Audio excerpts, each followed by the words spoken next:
যাও যাও, তুমিও জান্নাতি। নবী যাকে ইশারা দেন সে সঙ্গে সঙ্গে জান্নাতি হয়ে যায়। আজকে যদি নবী আমার ইশারা করেন, ওগো নুনচার আব্দুল গাফফার বলো তুমি জান্নাতি, ওগো নুনচার অমুক তুমি জান্নাতি, তুমি জান্নাতি হবে কিনা? হবে। নবী যাকে ইশারা দিবে সে জান্নাতি হয়ে যাবে, সে জান্নাত পেয়ে যাবে। নবী যাকে জাহান্নামী বানিয়ে দিবে সে জাহান্নামী হয়ে যাবে। অতএব নবী যদি বানিয়ে দেয় জান্নাতি, সেটাই জান্নাতি। আর এই কপাল ফাটা মুসলমান, নামধারী মুসলমান, এরা জানে না সেই নবী আমার যে গর্ভে আসলেন, যে গর্ভে থাকলেন মায়া আমেনা, সে আমেনাকে জাহান্নামী বলে। আমার নবীকে যারা ডাইরেক্ট দেখেছে, যারা ডাইরেক্ট দেখে কালেমা পড়ে আবার শেষ সময় কালেমা অবস্থায় ইমানি হালাতে বিদায় নিয়েছেন, তারা হলেন সাহাবী। এবং তাদের জন্য আল্লাহ তাআলা তাদের জন্য জান্নাতকে ওয়াজিব করে দিয়েছে। এখনো যদি সেই নবীকে না হয়, এখনো যদি আমরা সেই নবীর কবরখানা দেখি, নবীর রওজা শরীফ খানা দেখি, আমার নবী বলতেছেন মান যারা কবরি ওয়াজাবাত লাহু শাফাতি, যে আমার কবর জিয়ারত করলো তার জন্য শাফাত ওয়াজিব হয়ে গেল। নবীকে যে ভালোবাসে তাকে আল্লাহ তাআলা ভালোবাসে। জোরে সুবহানাল্লাহ। নবীকে যে ভালোবাসে তাকে আল্লাহ তাআলা ভালোবাসে। আরে কথাটি লিখাই আছে কোরআনে প্রমাণ, সৃষ্টির সেরা সবার আলা নবী যে আমার, সৃষ্টির সেরা সবার আলা নবী যে আমার। ওগো মায়ের পেটে নাড়ি না কেটে বাঁচে কে আবার, সৃষ্টির সেরা সবার আলা নবী যে আমার। মায়ের পেটে নাড়ি না কাটলে কেউ বাঁচবে না। আমি না ঘরে কেউ নাই, আমি না বলতেছেন ওগো আমার মাওলা, ওগো মাওলা আজকে তো কাউকে আমি পাইলা, আমার ঘরে আলো দেওয়ার মতো কেউ নাই। ওগো আল্লাহ আমার ঘরে কেউ যখন না হয়, তবে এখন যদি আমার নবী মুস্তাফা দুনিয়ার বুকে আসবে, তবে আমার হাবিবুল্লাহ যে আসবে, তবে আমার নবীর নাড়ি কাটবে কে? আল্লাহ বলছিল ওগো আমেনা তুমি চিন্তা করিও না, যখন আমার নবী দুনিয়ার বুকে আসলেন, যখন আমার নবী দুনিয়ার বুকে আবির্ভাব হলেন, দেখা গেল আমার নবী নাড়ি কাটা অবস্থায়। জোরে সুবহানাল্লাহ। আমার নবী নাড়ি কাটা অবস্থায় দুনিয়ার বুকে এসেছেন। আমার নবী খাতনা করা অবস্থায় দুনিয়ার বুকে এসেছেন। সেই নবীকে যদি ভালোবাসি, মোহাব্বত করে, বাবারে ভাইরা ও আমার সোনারা মানরা, আজকে যদি সেই নবীকে ভালোবাসতে পারি, দিল তাজা হবে, ঈমান তাজা হবে। তাই নবীকে ভালোবাসতে হবে। নবী আমার,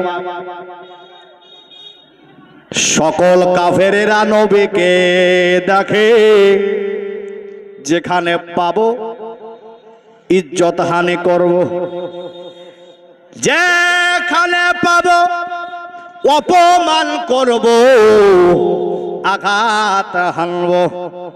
কিন্তু আমার নবী রহমাতাল লিল আলামিন, তিনি তো আল্লাহর পেয়ারা হবে, তিনাকে আর দুনিয়ার বুকে কে মারবে?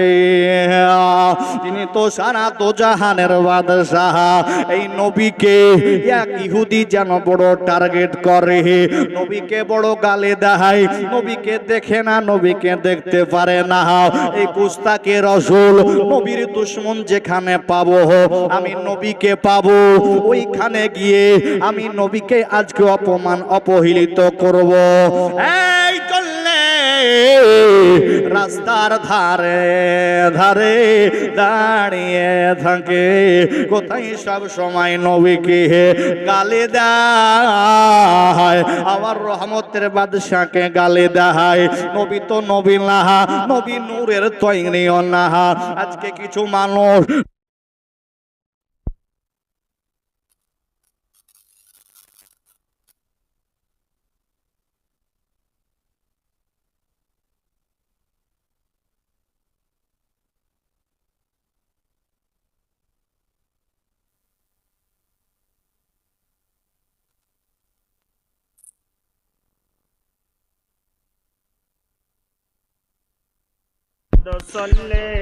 আলা মুহাম্মাদিন সাল্লি আলা মুহাম্মাদ, হরে দাম সওয়াল সে নিকালো পাক নামে মুহাম্মাদ, হরে দাম সওয়াল সে নিকালো শফিনা মুহাম্মাদ। বন্ধুরে আমার নবীকে ভালোবাসা কিভাবে ভালোবাসা? সাহাবীরা ভালোবেসেছে যেমন, কত ইহুদি থেকে তারা যেন আস্তে আস্তে কালেমা পড়ে নিয়ে আমার মুসলমান হয়ে গেছে। এইরকমই ইহুদি যেন গালি দিতে দিতে হঠাৎ করে চোখের জ্যোতি চলে গেল।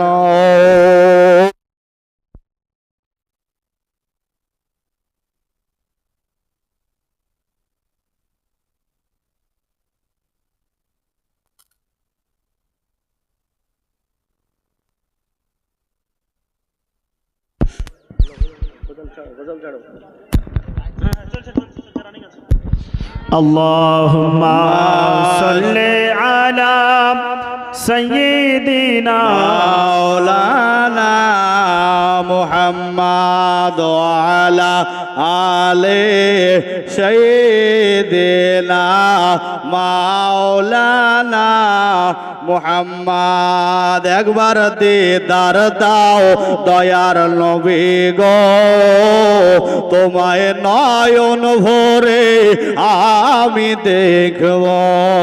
একবার দেখা দাও মায়ার নবী গো, তোমায় নয়ন ভরে আমি দেখব।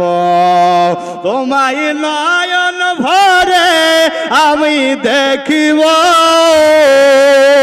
তোমায় নয়ন ভরে আমি দেখিব। দিলের স্বাদ মিটায়া তোমায় দেখব। একবার দিদার দেখাও দয়ার নবী গো, তোমায় নয়ন ভরে আমি দেখব। নবীকে সারা জীবন গানে দেওয়ার কারণে চোখে কানা হইয়া গেল। ইহুদি যেন নবীকে গালে দেওয়ার কারণে চোখের জ্যোতি চলে গেল। যারা নবীর নূর বিশ্বাস করো না, নবীকে নূর বলো না, মাটির মানো, তোমাদেরও এইরকম চোখের জ্যোতি থাকবে না। এক এক করতে করতে অনেক ডাক্তার হাকিম কবিরাজ দেখানো হলো, কোন জায়গায় যেন ভালো হয় না, দিন দিন চোখের জ্যোতি যেন শেষ, দিন দিন চোখে বেদনা শুরু হয়ে গেল। এত যন্ত্রণা করে, এত যন্ত্রণা করে, যেই বিষে কাতর হয়ে যখন কোন ডাক্তার পেল না, বলতেছে ওগো আমার বেটি, ওগো আমার মা, তোমাকে আর চোখে দেখতে পাবো না। ও তার বেটি বলতেছে ওগো আব্বা জান, আমার কাছে একটা ডাক্তার আছে, আমার কাছে এক ধরনের ওষুধ আছে, যেই ওষুধ যদি তোমার চোখে লাগিয়ে দেহে তবে সেই ওষুধে কাজ করবে। বেটি গো, কোথায় সেই ওষুধ, কোথায় বা ডাক্তার বলো? তার বেটি তো জানে যদি আমি নবীকে মনে মনে ভালোবাসি, নবীকে মহাব্বত করি, কিন্তু সেই নবীর কাছে যদি যাই, নবী যদি মুখের থুতু মোবারক দিয়ে দেন, সেটাই শেফায়ে পরিণত হবে।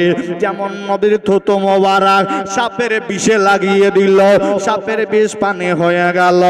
যেমন নবীর থুতু মোবারক খাবারে দিলে খাবারে বরকত হয়ে যায়। মানে বড় আশা নিয়ে চলতে লাগলো, যদি নবীর দরবার যায় সাহাবীরা দেখে ফেলবে, কত মানুষে দেখে ফেলবে, কত জনে দেখে ফেলবে। আর যদি আমার আব্বা শুনতে পেয়ে যায়, আমার আব্বা জানতে পেরে যায়, আমাকে 2 কোপে কাটবে তো 3 কোপ যাবে না, আমাকে দুনিয়া থেকে বিদায় করে দিবে। বন্ধুরে আমার, আমার ভাইরা, আমার মা বোনেরা শোনো, এইবারে কিন্তু এই ইহুদি যেন বলার সঙ্গে সঙ্গে তার বিটি দৌড় দিল, নবীর দরবারের দিকে যাওয়া যাবে না, এই জন্য যাওয়া যাবে না যে নবী আমাকে শিফার জন্য তো কিছু দিবে, কিন্তু ইহুদিরা দেখলে ক্ষতি হবে।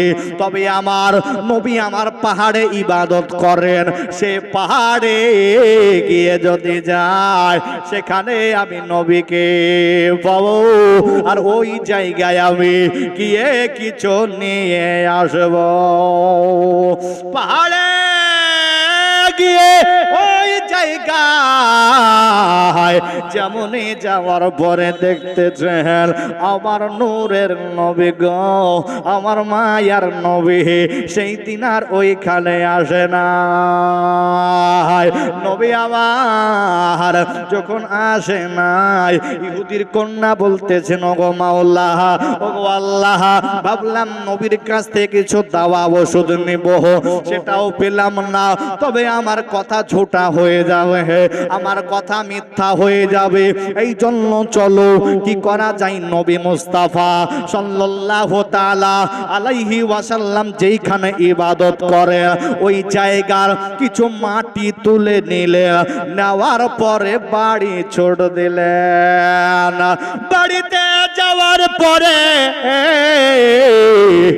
আব্বা জানকে বলতেছি, ওগো আমার আব্বা, ওগো আমার আব্বা জানো শোনো, তোমার কাছে তুমি তাড়াতাড়ি এসো, তোমার জন্য আমি দাওয়া নিয়ে এসেছি, ওষুধ নিয়ে এসেছি, যেটা যদি আমি তোমার চোখে লাগিয়ে দিই, আমি তোমার চোখে লাগিয়ে দিই, এসো তুমি শিফা পাবে, তোমার চোখ ভালো হয়ে যাবে। ওগো আব্বা জান তাড়াতাড়ি করে এসো। আব্বার কাছে যাওয়ার পরে আব্বা জানের চোখের ওপরে আমার নবী মুস্তাফা সাল্লাল্লাহু তাআলা আলাইহি ওয়াসাল্লামের এই ধুলা লাগিয়ে দিল। যেমনই লাগিয়ে দেওয়া সঙ্গে সঙ্গে চোখের জ্যোতি ফিরে পেল। জোরে বলুন সুবহানাল্লাহ। চোখের জ্যোতি ফিরে পেল।